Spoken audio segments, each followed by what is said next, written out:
Hola chicos, ¿cómo están? Feliz noche. Como bien saben, mi nombre es Daniela Mosquera y voy a hablar hoy sobre la genética, epigenética y un poquito sobre las mutaciones. Este tema es bastante importante ya que muchos de los casos, bueno, realmente existen casos en los hospitales, en las clínicas, sobre todo en el país, que van a relacionarse mucho con este tema, sobre todo en el área pediátrica, ya que existe también hoy en día muchos factores externos, que ya lo vamos a ver un poquito más adelante, que pueden alterar la genética de los individuos y de los pacientes en sí, y es algo que realmente sí se puede ver muchísimo en la clínica, por lo que es muy importante saber de esto. Entonces vamos a hablar un poquito de definiciones comenzando por qué es la genética. Básicamente es la rama de la biología que se va a encargar de estudiar los mecanismos de transmisión de los caracteres físicos, químicos o de comportamiento a través de las generaciones de los individuos. Y básicamente vamos a tener que existen ciertos requisitos básicos para que todo material genético pueda, para que pueda perpetuarse alrededor a lo largo del tiempo. Es decir, todas las especies deben tener en su material genético ciertas características que permiten que pueda mantenerse, por así decirlo. Y eso es lo que caracteriza sobre todo el material genético de los organismos vivos. Entre estos requisitos tenemos que el ADN que se contengan dentro de las células debe tener información biológicamente útil que pueda ser mantenida de forma estable. También la información que se encuentra en dicho ADN se debe reproducir y transmitir de forma fidedigna de célula en célula y de célula en célula y de generación en generación. También vamos a tener que, básicamente, este ADN y este material o esta información que tiene este ADN debe transmitirse o debe expresarse en otras moléculas biológicas que conduzcan la información de célula y de organismos capaces de reproducirse y de mantenerse. ¿Qué significa esto? Que, por ejemplo, vamos a tener que el ADN va a leerse, por así decirlo, por el ARN mensajero, de transferencia, toda esta parte que ya fue previamente explicada. Y básicamente esa información se va a expresar en hormonas, enzimas, en tejidos, o sea, en organismos, en estructuras grandes, que todo se lee a partir de un solo código, que es el código que es el ADN. Y por último, el ADN tiene que ser capaz de acumular variaciones con el fin de permitir el proceso. Eso básicamente se relaciona mucho con la adaptación de los individuos ante su entorno. Entonces, por eso es importante que el ADN es como que esa, ese, como es el texto inicial de todo lo que tiene o que conforma los organismos, porque va a ser de donde se lee la información de los organismos para construir células, tejidos, organismos, sistemas. Entonces, lo importante del ADN es que se perpetúen o que se mantengan estos requisitos para poder, para que la especie pueda sobrevivir. Entonces, vamos a tener que el tema de la genética en sí va a tener algo que tenemos que tener en cuenta, que son los niveles del material, de la organización celular, que es esta imagen a la izquierda. Entonces, como había comentado antes, vamos a tener que los organismos van a tener células. Dentro de estas células, dentro de su núcleo, van a tener este material que es el ADN. El ADN va a estar dentro de estructuras empaquetadas que son los cromosomas, ¿no? Dentro de los cromosomas y bueno, dentro de toda esta estructura del ADN van a existir secuencias específicas que van a contener que son los genes. Los genes van a estar el ADN va a conformar a los genes y después los genes van a estar conformando los cromosomas. De los cromosomas vamos a tener que estos cromosomas van a estar dentro de los núcleos celulares. De los núcleos celulares se van a conformar las células. Posteriormente las células vamos a tener los tejidos y bueno, y así sucesivamente, ¿ok? Entonces, algo de esto que es importante tener en cuenta es que vamos a tener un concepto que es el determinismo genético, que explica que básicamente todo lo que tenga que ver con los individuos va a ser producto de su codificación genética, ¿ok? Es decir, que por ejemplo, si mi ADN codifica que yo voy a ser una persona pequeña y está dentro de los genes que están codificando o sea, que dentro de los genes que tengo dentro de las células, dice en mi ADN, voy a ser pequeño, va a expresarse eso siempre, o sea, que el gen va a determinar la expresión o el fenotipo, que después vamos a ver ese término, de los individuos. Pero vamos a ver que eso realmente no es así, que es el tema de la epigenética, ¿ok? Pero bueno, Además de eso, realmente vamos a tener en cuenta que el ADN se va a encontrar enrollado, que básicamente va a ser el proceso mediante el cual la doble hilera del ADN se empaqueta o se encuentra dentro de los cromosomas. Primero se enrolla alrededor de estructuras proteicas, que son las histones, y así forman el nucleosoma. El grupo de 6 nucleosomas forma el selenoide, aquí un error ortográfico, y el conjunto de selenoides forman el asa de cromatina. Y finalmente, esta asa se enrolla para formar el cromosoma. Esto es súper importante porque a partir de, de estos nucleosomas, de las histonas, es lo que nace de ahí el concepto de epigenética. Aquí tenemos más definiciones que son genotipo, que básicamente es el conjunto de genes que contienen un organismo heredado de sus progenitores. El fenotipo, que va a ser la expresión del genotipo. Pero realmente el fenotipo no solo depende de esos genes que se encuentran dentro del cromosoma, de los cromosomas, sino que también va a depender del ambiente. Y por último, vamos a tener gen, que ya hemos hablado bastante de los genes, pero bueno, el gen es la unidad funcional de la herencia, porque es el que contiene las secuencias de nucleótidos que van a codificar para ciertas características. Es decir, por ejemplo, tengo una secuencia que termina hasta de un punto o sea, tenemos la hilera, la cadena del ADN, o sea, las dos hebras de ADN, y dentro de esas dos hebras de ADN va a dividirse como en segmentos. Todos esos segmentos van a ser los genes. Y bueno, y ahí sucesivamente. Cada uno de los genes de nuestro cuerpo, de cada uno de nuestros cromosomas, pues, van a codificar para algo en particular. Entonces, bueno, aquí vamos a tener otra vez la definición de gen para que lo entiendan un poquito mejor. Es la unidad de información de los cromosomas, es una secuencia de ADN que codifica la información para sintetizar un producto final, como había dicho previamente. Pueden sintetizar proteínas o ARN. Aquí tenemos, por ejemplo, el cromosoma en sí y vemos estas franjas, que dentro de todas estas franjas vamos a tener todo el ADN súper enrollado y vamos a tener que, aquí tenemos la hebra, con las dos hebras de ADN.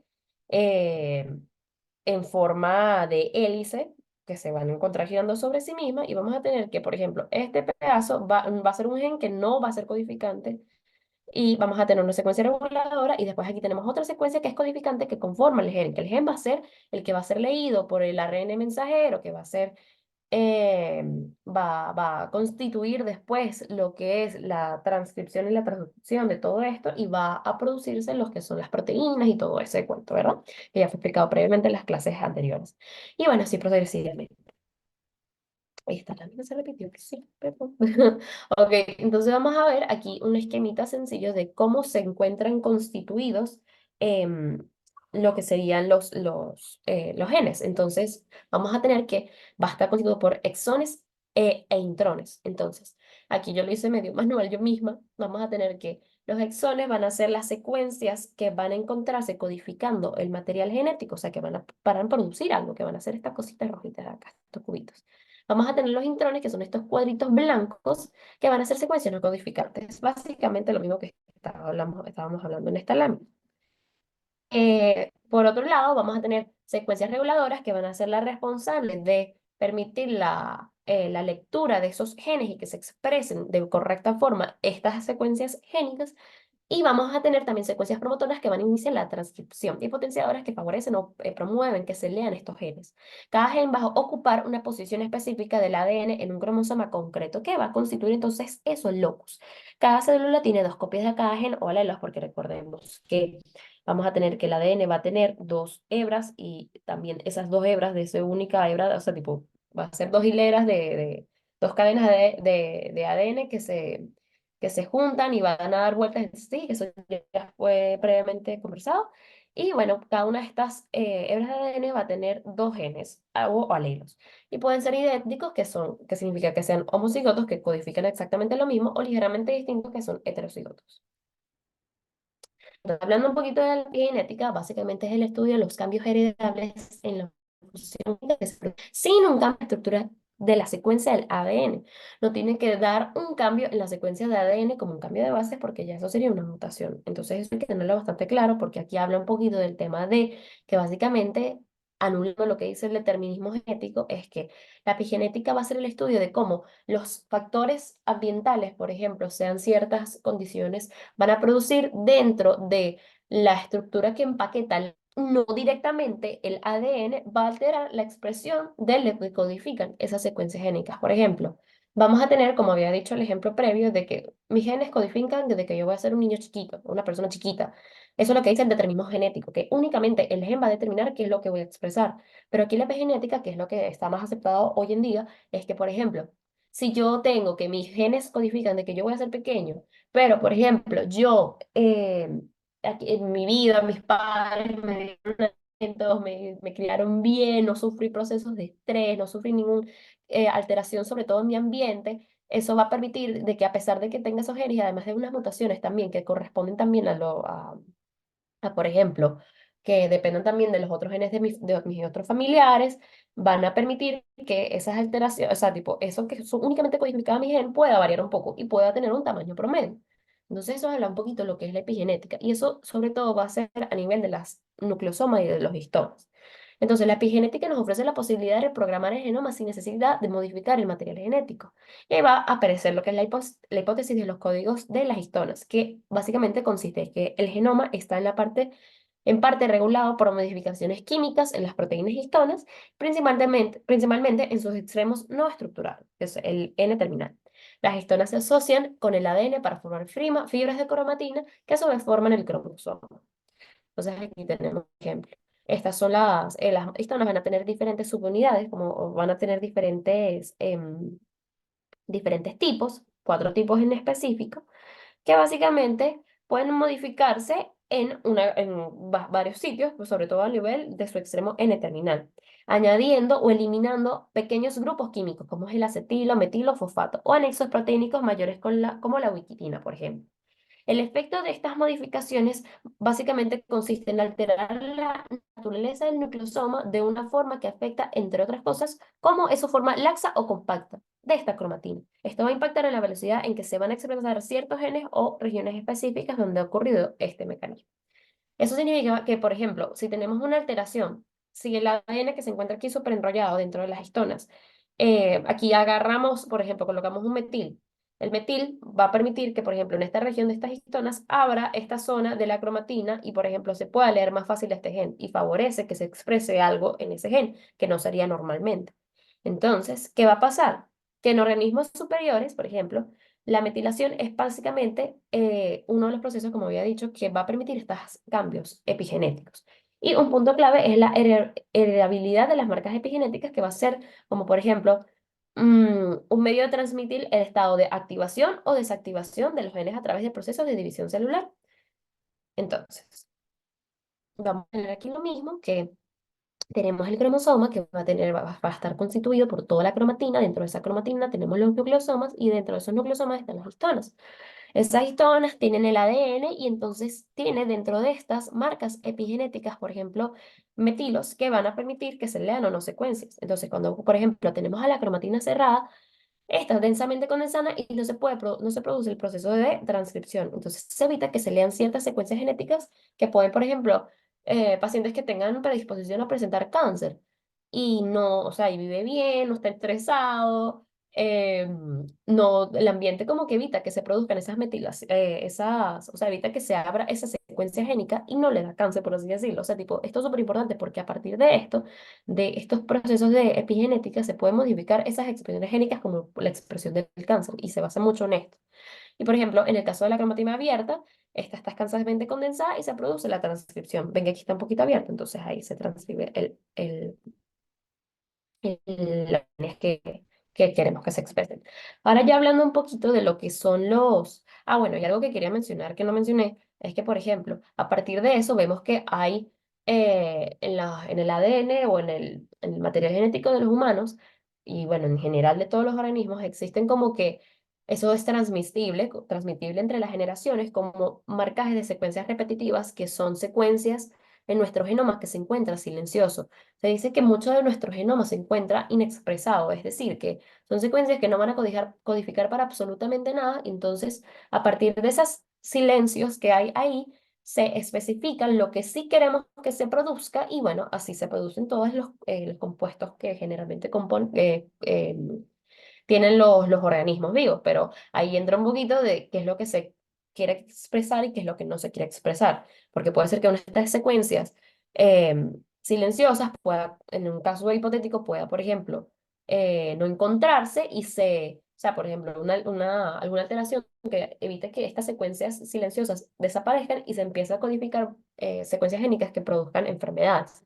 Y bueno, y aquí vamos a hablar ya un poquito sobre el tema de las mutaciones, que básicamente si ocurre una alteración o algún cambio en el ADN, este va a pasar a la siguiente generación después de la replicación del ADN y la división celular, que es lo mismo que más o menos de los requisitos que estábamos hablando previamente, aquí se vuelve a cumplir, pero ahora en el caso de las mutaciones, que no es algo bueno, o bueno, realmente también pueden ser buenas, depende mucho de qué es lo que produzca, pero generalmente existen enfermedades que no son buenas, pero existe, por ejemplo, el caso de las personas, hay un caso por ejemplo, en África, hay pacientes que tienen el déficit de una enzima, que eso lo vamos a ver en tercera unidad, pero realmente ese déficit de esa enzima es una mutación que favorece a esas pacientes que a pesar de que no se da como esa síntesis correcta porque está esta deficiencia de esta enzima, esa deficiencia evita que los pacientes esos en África no tengan, o sea, no tengan malaria. Entonces ahí va un poquito de qué realmente significa, realmente una mutación es mala o no.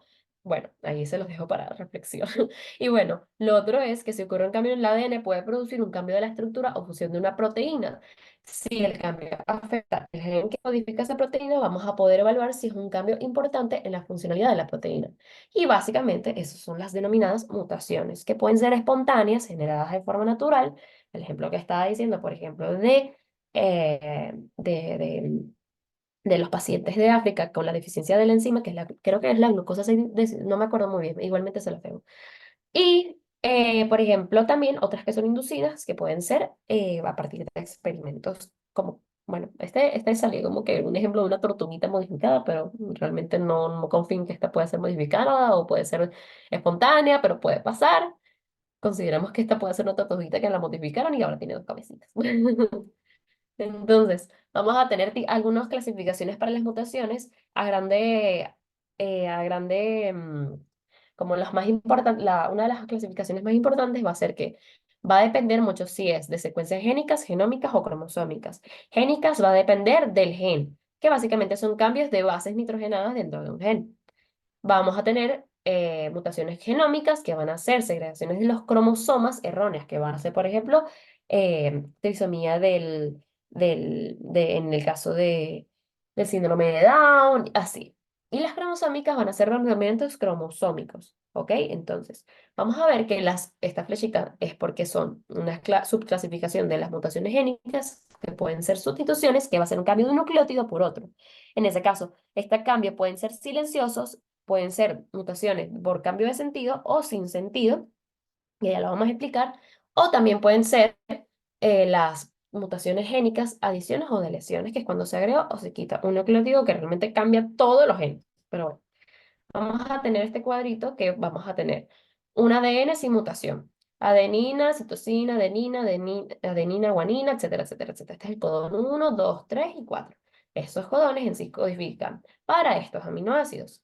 Y los codones determinan la proteína del tipo salvaje, pues, básicamente expresan lo que normalmente se ve. ¿Ok? Entonces, vamos a ver las mutaciones por sustitución, que recuerden que son mutaciones génicas. Vamos a tener la sinónima, que básicamente es la sinónima y va a ser como esa mutación silenciosa, ¿ok? Mutación sinónima o silenciosa es lo mismo. Vamos a tener que en el codón 3 vemos que en el ejemplo de arriba es adenina, guanina, adenina, pero aquí es adenina, guanina, citosina. Y recuerden en la clase de la codificación y la formación de las proteínas, ¿cómo que se llama esto? Dios mío. De la lectura del ARN mensajero por todo este cuento, vamos a tener que igualmente este codón, adenina, guanina, citosina y adenina, guanina, adenina codifican para arginina. Entonces realmente, a pesar de que hubo una mutación, que se cambió una base, un nucleótido, va a ser realmente como no va a ser tan importante porque va a determinar el mismo aminoácido. Entonces la proteína que pueda codificar esto va a ser una proteína exactamente igual. Entonces vamos a tener ese ejemplo de sustituciones silenciosas. Vamos a tener una mutación de cambio de sentido y aquí se divide en conservadora o no conservadora. Vamos a tener que las conservadoras va a ser el caso que, por ejemplo, em, tenemos aquí este tercer codón que vemos que aquí codifica para guanina y aquí cambia a adenina. Entonces, adenina, adenina, adenina. y se codifica lisina. ¿Ok? Entonces, en ese caso va a ser totalmente diferente el aminoácido que se codifica y vamos a tener que se encuentra entonces alterada la estructura tanto o sea, de la proteína que se codifica a partir de esta lectura no va a ser igual a la anterior. Y aquí entra el tema de que, por ejemplo, se encuentra eh, por ejemplo, la anemia falciforme, que después vamos a hablar. Pero aquí entra el tema de, por ejemplo, si es conservadora o no conservadora. Cuando es conservadora es, por ejemplo, lisina y arginina van a ser dos aminoácidos que van a ser parecidos. Entonces, realmente la proteína va a ser mutante, la que se forma con esta secuencia del ADN, pero no va a ser una proteína tan rara, por así decirlo. Va a poder aún cumplir su función. Pero las no conservadoras van a codificar para una aminoácido totalmente diferente y va a ser una proteína que codifica va a ser de una estructura totalmente diferente. Y ahí vienen los problemas. Entonces vamos a tener, por ejemplo, una mutación sin sentido que va a hacer que, por ejemplo, en este caso el codón 2 es adenina, adenina, guanina. Y aquí dice timina, adenina, guanina. Entonces, este caso es una secuencia de parado y se tranca todo el proceso de lectura. Entonces, ya no se puede leer ninguno de estos codones ni de estos genes y entonces no se sintetiza ya la proteína que dependía de esa secuencia. Entonces, ahí es el tema. Entonces ahí va el tema de por lo que estaba hablando, que era la anemia falciforme, que va a ser en el casos, en la normalidad, en pacientes sanos, la síntesis del glutamato permite una estructura normal de los glóbulos rojos. Esa síntesis del glutamato va a encontrarse en este caso, que vemos citosina, timina, citosina, guanina, adenina, guanina. Van a sintetizar aquí glutamina, que se encuentra en esta secuencia, bueno, glutamato, realmente glutamina aquí. Entonces, las moléculas de hemoglobina no se van a agregar y tenemos lóbulos normales que no se van a alterar y van a pasar tranquilamente por nuestro vaso. Si ocurre una alteración o la mutación, que en este caso sería una mutación de tipo, ¿cómo sería? Una mutación de cambio de sentido, pero no conservadora, en donde se va a cambiar esta timina por una adenina y este codón se lee y va a formar una valina. ¿Ok? Entonces, ahí va el tema que la agregación, o sea, la estructura o la proteína que se encuentra formando ahí, entonces los eritrocitos van a agregarse y van a conformar glóbulos rojos anormales o fusiformes. Y ahí empieza lo que sería la anemia falciforme, ¿ok? Y bueno, vamos a tener también lo que serían las mutaciones como las adiciones o las deleciones, que básicamente es que van a insertar, por ejemplo, las adiciones insertan un nucleótido extra al ADN, entonces, por ejemplo, aquí se suma todo esto extra por el que se agrega esta guanina, y vamos a tener las deleciones que, por ejemplo, esto obviamente es con el ejemplo de este ADN sin mutaciones, que aquí se quita esta adenina y entonces todo esto se desplaza para acá. Entonces, otro tipo de clasificación de las mutaciones pueden ser espontáneas o inducidas, que ya habíamos hablado previamente, que ocurren por errores. Las espontáneas básicamente ocurren por errores de la replicación o reparación, así como también por la recombinación genética. Y las inducidas, que van a ser también, ahí entra un poco de también los experimentos y sobre todo también por agentes físicos o químicos que se conocen como los mutágenos. Vamos a tener que las causas de las mutaciones espontáneas pueden ser por formas tautoméricas de las bases durante la replicación, alimentos incorrectos durante la replicación, depuración de las bases, perdón, aquí faltando ver, por desaminación de las bases y también por oxidación gasada por radicales libres, como el anión superóxido, radical, hidroxilo, peróxido de hidrógeno, etc. Y vamos a tener, por ejemplo, mutágenos químicos como lo son el 5-bromouracilo, que va a ser un análogo de la timina, y todo lo que tenga timina, por ejemplo, todo lo que sea quitimina, se cambia por 5-bromouracilo, entonces cambia totalmente la estructura. Vamos a tener agentes aquilantes, intercalantes, como los colorantes, y los aquilantes, que como es el ácido nitroso. Y mutágenos físicos, como la luz ultravioleta, los rayos gamma y los rayos X. Y bueno, ya otra vez como que tratando el tema de los cromosomas para entender un poco qué son las mutaciones cromosómicas o las mutaciones, en este caso genómicas, vamos a tener que son estructuras formadas por moléculas de ADN empaquetado con proteínas de tipo básico, ¿ok? Básicamente los cromosomas son de naturaleza básica. Vamos a tener que algunos elementos cromosómicos, como habíamos hablado previamente, son los genes, las regiones intergénicas, la secuencia reguladora y la secuencia no codificada. Vamos a tener que, dependiendo, vamos a ver muchos tipos de mutaciones a nivel de los cromosomas, pero hay que tener en cuenta que los cromosomas pueden ser pequeños, medianos y grandes, y también dependiendo de su centrómero pueden ser metacéntricos, que es como que el brazo va a tener un bracito del mismo tamaño que estos bracitos de acá. Entonces vamos a tener cromosomas submetacéntricos que tienen brazos largos y brazos relativamente cortos. Aquí tenemos acrocéntricos que tenemos brazos corticos y bracitos muy largos aquí abajo y telocéntricos, que quedan literal los telómeros en un extremo, y del otro lado secuencias génicas, ¿ok? Entonces vamos a tener que algunas de las mutaciones cromosómicas pueden ser de tipo estructural, que afectan la estructura de los cromosomas, la forma y su tamaño. Vamos a ver que puede producirse por variaciones en el número de los genes, que pueden ser de lesiones de genes o aumento de genes, que eso disminuye o aumenta el número del tamaño, o sea, de la estructura del cromosoma, o puede darse por la variación de la disposición de los genes, que pueden darse inversiones de los genes y translocaciones, que es el intercambio de genes entre cromosomas. Por ejemplo, puede ocurrir que en este caso podemos tener una deleción, ay, ya, que no se pasó para atrás, ajá, una deleción que es, por ejemplo, que este gen de aquí se elimina o este gen de aquí se elimina. Eso es una deleción. Entonces este brazo se vuelve un poco más corto de lo que normalmente es. Vamos a tener que, por ejemplo, en las duplicaciones puede ocurrirse que este gen de aquí se duplique y sea el doble y se exprese doblemente. Vamos a tener también el caso de las inversiones, que, por ejemplo, este gen pueda pasar aquí y este gen acá. Y por último, las translocaciones. Básicamente va a ser entre cromosomas, que por ejemplo, este gen de acá pase para este cromosoma de acá y este de acá pase para este cromosoma de acá, ¿ok? Y vamos a tener otras mutaciones que son numéricas, que van a afectar el número de los cromosomas. Va a depender de la variación de los números cromosómicos, como es la haploidía, que disminuye el número de cromosomas, y la poliploidía, que aumenta el número de juegos de cromosomas. Por ejemplo, hay 46 cromosomas en el humano. Si hay una haploidía, va a disminuir, por ejemplo, va a ser que sí, un cromosoma menos. Y la poliploidía produce un cromosoma extra en todo este juego de cromosomas.